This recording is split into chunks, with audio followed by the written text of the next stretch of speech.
In a tightly contested game that left fans on the edge of their seats, Anthony Davis attributed the Los Angeles Lakers' narrow 119-115 defeat to the Houston Rockets to issues primarily related to effort.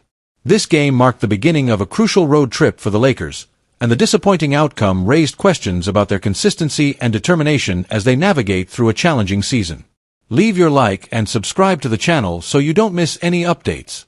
From the opening tip-off, it was clear that the Rockets were ready to compete fiercely. They quickly established a commanding lead, jumping ahead by as much as 22 points in the first half. The Lakers struggled to find their rhythm early on, facing a barrage of scoring from Houston's dynamic offense. Despite this daunting deficit, the Lakers showcased their resilience, mounting a valiant comeback in the closing minutes of the game. However, critical moments throughout the match ultimately dictated the outcome. One such pivotal moment occurred when Anthony Davis was called for a crucial offensive foul while setting a moving screen on Aaron Holiday. This call not only halted the Lakers' momentum but also left Davis visibly frustrated. In his post-game remarks, he expressed his dissatisfaction with that particular officiating decision but was careful to note that it wasn't solely responsible for their loss. He remarked, "It was a terrible call. Holiday was grabbing my arm. The referee said I held him and threw him down, which I did not. I was just setting a screen while he flopped and fell." This incident highlighted how crucial moments can shift the tide of a game, especially in high-stakes situations. Davis went on to emphasize that while officiating can influence gameplay, it was not the primary reason for their defeat. He pointed out several other factors that contributed to their loss, particularly their struggles with rebounding and transition defense. The Lakers allowed numerous offensive rebounds and transition points throughout the game, which ultimately proved detrimental to their chances of victory. Reflecting on their rebounding woes, Davis noted that the Lakers surrendered an alarming 18 offensive rebounds during the contest. Players like Steven Adams and Amen Thompson dominated on the boards, exploiting the Lakers' size disadvantage. Davis commented on this challenge, "I don't think we weren't boxing out. Trying to guard Steven Adams is tough. He's a big, strong guy. I did my best to get in front of him and position myself lower to block him out." He acknowledged that there were moments when they played smaller lineups, which further complicated their ability to secure rebounds against larger opponents. The issue of rebounding has been a recurring theme for the Lakers this season, raising concerns about their effort levels and commitment to fundamental basketball principles. Davis articulated this frustration by stating, "It's not that we weren't trying, everyone was hustling back on defense. But they have so many players who crash the boards hard." This acknowledgement underscores a broader issue within the team. While individual players may be putting in effort, collective execution in critical areas like rebounding remains inconsistent. As he continued discussing the game, Davis highlighted how transition plays often dictate outcomes in close contests like this one. "That team just beat us in effort. Transition plays are something you can control. It's about getting back on defense quickly." He pointed out that while their turnovers were not excessive, they came at particularly damaging moments, especially in the first half, when they could have capitalized on scoring opportunities instead. Davis's analysis extended beyond just this single game. He expressed hope that these challenges would serve as learning experiences for his teammates moving forward. "We have to take these lessons seriously," he said. The game was lost in areas related to effort, transition plays, and rebounding. His emphasis on learning from setbacks reflects a mature understanding of what it takes to succeed at a high level in professional basketball. The sentiment echoed by Davis was also shared by fellow NBA analyst J.J. Redick, who emphasized that the Lakers' inability to secure defensive rebounds ultimately cost them against the Rockets. Redick noted during his commentary, "We made some shots here and there, but our failure to grab defensive rebounds was really what made the difference in this game." This perspective reinforces Davis's points about effort and execution being critical components for success. As they move forward in their season, it is evident that addressing these effort-related issues will be paramount for the Lakers if they hope to contend for a playoff spot. The challenges faced against teams like Houston serve as both a warning and an opportunity for growth. With key players like Davis leading by example and emphasizing accountability, there is potential for improvement as long as they commit fully to addressing these fundamental aspects of their game. In conclusion, while the loss against the Rockets was undoubtedly disappointing for Anthony Davis and his teammates, it also served as a wake-up call regarding areas needing improvement, particularly concerning effort in rebounding and transition defense. As they prepare for upcoming games on their road trip, Fans will be watching closely to see how well the Lakers can respond to these challenges and whether they can translate lessons learned into improved performances on the court. In a promising development for Los Angeles Lakers fans, star forward Jared Vanderbilt is making notable strides toward his return to the court. Lakers head coach J.J. Redick recently provided an encouraging update, stating that Vanderbilt's knee issue has improved significantly. He is now ramping up his training regimen as he prepares to make his long-awaited return to play. Reports indicate that his recovery is progressing well, which has sparked optimism among the team and its supporters. According to Dan Woik of the Los Angeles Times, Vanderbilt has yet to step onto the court this season, with his last appearance dating back to February 1, 2024. His absence has been acutely felt by the Lakers, as he is a vital component of their defensive strategy. Unfortunately, Vanderbilt has spent more time sidelined due to injuries than he has on the floor, which has limited his contributions and hindered the team's performance as a whole. The 25-year-old forward faced a particularly challenging 2023-24 season, participating in only 29 games. His defensive prowess was sorely missed, especially considering how crucial he was during the Lakers' impressive run to the Western Conference Finals 2 years ago. Vanderbilt's unique ability to provide defensive versatility is something that teams find hard to replicate. He can guard multiple positions effectively, making him an invaluable asset on the court. Throughout his recovery process, Vanderbilt dealt with a persistent bone spur that was finally addressed during recent medical procedures. Before this season began, he was also struggling with a heel issue that delayed his start. Although he began to find his rhythm in January, another foot problem emerged as February rolled around, further complicating his return. In interviews leading up to this season, Vanderbilt candidly expressed his frustration over being unable to contribute to his team. He stated, "It has definitely been frustrating not being available. It's been a long year dealing with injuries and trying to get healthy for the team. Knowing I could have contributed to some of our deficiencies this year has been particularly disheartening." His words resonate with many athletes who understand the mental toll that injuries can take on a player's mindset and confidence. When healthy, Vanderbilt brings invaluable qualities to the Lakers lineup. His toughness and defensive versatility allow him to guard positions 1 through 4 effectively. This capability is especially important in today's NBA, where versatility is key in defending against various offensive schemes.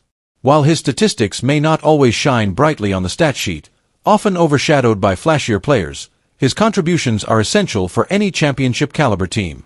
The Lakers have faced numerous challenges this season, particularly in terms of consistency on both ends of the floor.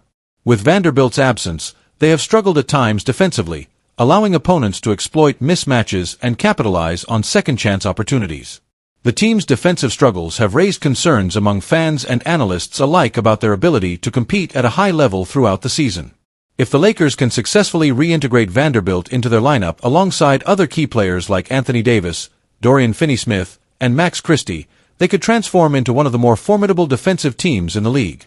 Davis already provides elite rim protection and rebounding. Adding Vanderbilt's skills would create a dynamic duo capable of shutting down opposing offenses. Moreover, having Vanderbilt back on the court would allow head coach J.J. Redick greater flexibility in his rotations. With a healthy roster, Redick could employ various defensive schemes tailored to matchups against different opponents. This strategic depth could prove invaluable as they navigate through a grueling schedule filled with tough competition. As they approach the trade deadline in just over a month, there remains potential for further enhancements on both ends of the floor if Vanderbilt can return to form. The front office may also explore trades or acquisitions that could bolster their roster and address any lingering weaknesses, especially if they believe they can make a deep playoff run. The Lakers' journey this season has not only been about individual performances, but also about building chemistry among players who have had limited time together on the court due to injuries and roster changes. The return of Vanderbilt would not only add depth but also foster better synergy among teammates who understand each other's strengths and weaknesses. In addition to his on-court skills, Vanderbilt's presence in the locker room cannot be understated. His work ethic and competitive spirit can inspire younger players and set a tone for what it means to be part of a championship contending team. Leadership qualities are often as critical as athletic ability when it comes to achieving success in professional sports. As fans eagerly await updates on Vanderbilt's recovery and potential return date, there is hope that this season will turn around for both him and the Lakers. The combination of veteran experience and youthful energy could lead them back into contention if they can stay healthy and cohesive as a unit. In conclusion, While Jared Vanderbilt's ongoing recovery from injury has been frustrating for both him and Lakers fans alike, there is light at the end of the tunnel. His eventual return could significantly impact not only his performance but also elevate the entire team's defensive capabilities. As they navigate through challenges ahead of them, both on and off the court, the Lakers remain focused on their ultimate goal, competing for an NBA championship. As the NBA trade deadline on February 6 approaches, the Los Angeles Lakers are reportedly still actively seeking opportunities to enhance their roster. With just a month left until the deadline, the team is under pressure to make strategic decisions that could significantly impact their playoff aspirations. In a recent episode of Buha's Block, Jovan Buha from The Athletic provided insights into the Lakers' current mindset. He stated, "From what I understand, the Lakers will continue to assess the trade market, and they are not content with their current roster. They are eager to make improvements and investigate available opportunities, so I believe a trade is likely."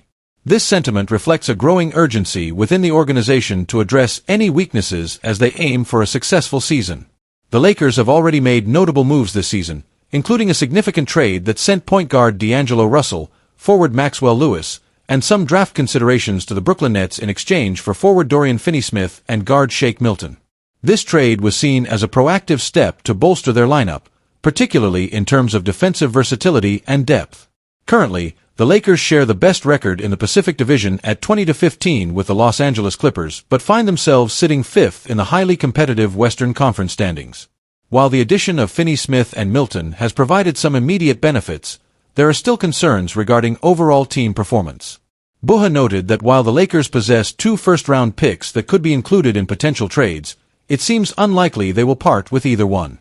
He remarked, "Now, whether that involves a first-round pick or not is less certain. There's been some skepticism around the league regarding whether they would actually give up a first-round pick, let alone both. This cautious approach reflects a broader strategy aimed at maintaining long-term flexibility while seeking immediate improvements. The Lakers have faced various challenges this season, including injuries to key players and inconsistent performances on both ends of the court. The absence of Jared Vanderbilt due to knee issues has been particularly impactful. Vanderbilt's defensive prowess and versatility are crucial for a team looking to compete at a high level. His potential return could significantly bolster the Lakers' defensive capabilities and provide much-needed depth. In addition to Vanderbilt's situation, other players have also been dealing with injuries that have affected their availability and performance. The team has had to navigate these challenges while trying to maintain chemistry among players who may not have had enough time together on the court. As they work through these issues, finding ways to integrate new acquisitions like Finney-Smith and Milton into their system will be essential for success. The front office's willingness to explore trades indicates a commitment to improving the team's overall competitiveness. The Lakers have historically been known for making bold moves when necessary, especially when it comes to acquiring talent that can complement their star players, LeBron James and Anthony Davis. Both superstars are critical to the team's success. Thus, surrounding them with capable role players is vital for maximizing their championship potential. As they evaluate potential trades leading up to the deadline, several factors will influence their decision-making process. The Lakers must consider not only immediate needs but also long-term implications of any moves they make. Balancing short-term gains with future flexibility is crucial in today's NBA landscape, where roster construction can significantly impact a team's trajectory over multiple seasons. Moreover, there is also speculation about which players might be available on the trade market that could fit well within the Lakers system. Names like Miles Turner from the Indiana Pacers or other established veterans could come into play if discussions heat up before the deadline. The front office will need to weigh these options carefully while considering how any new additions would mesh with existing players. With just over a month until the trade deadline, fans are eagerly watching for any developments regarding potential trades or roster changes. The excitement surrounding possible moves adds an element of anticipation as teams look to position themselves for a successful playoff run. In summary, as February 6th draws closer, the Los Angeles Lakers remain proactive in seeking ways to improve their roster. With ongoing evaluations of potential trades and a commitment to enhancing team dynamics amid injury challenges, fans can expect some exciting developments in the coming weeks. Whether through trades or internal improvements as players return from injury, there is hope that these changes could help solidify their standing in what promises to be a competitive Western Conference. As they navigate this critical period leading up to the trade deadline, all eyes will be on how effectively they can address their needs while maintaining a focus on long-term success. The combination of strategic acquisitions and healthy returns could very well determine whether this season ends in playoff glory or leaves fans wanting more.